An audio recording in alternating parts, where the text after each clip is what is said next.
Hey guys, it's Ryan M. Hall. I wanted to say, first of all, thank you to everybody who's commented. I've had a couple people comment to me in person, as well as those of you who commented on the Facebook post engaging. I really appreciate it, and I look forward to continuing these conversations.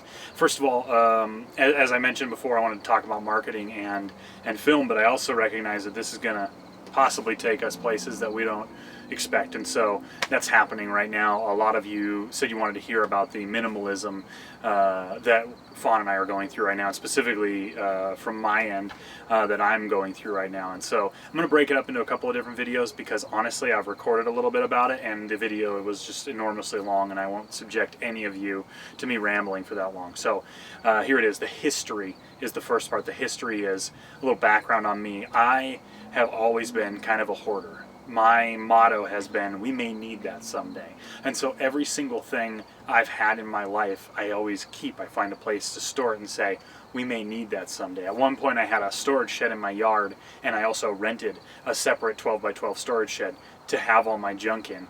And while it logically doesn't make sense, the fact of the matter is, so do millions of other Americans do the exact same thing.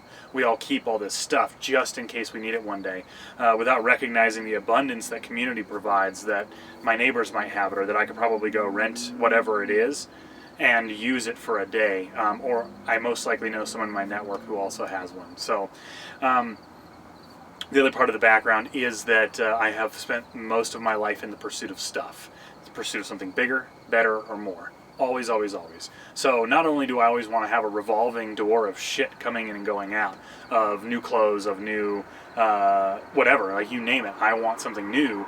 I've been trained that way, and I've suscepted myself to that training.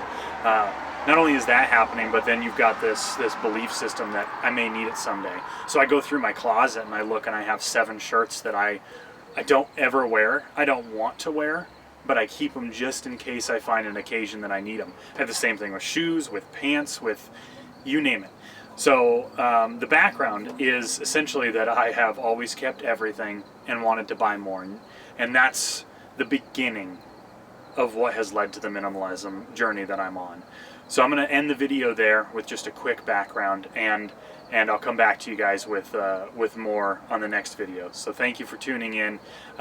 Do me a favor and comment on this, and let me know what your beliefs about stuff are, and if you've had any changes, or if you're doing the same thing or experiencing the same thing where you are constantly trying to get something new, bigger, or better, or constantly saying, I may need that someday.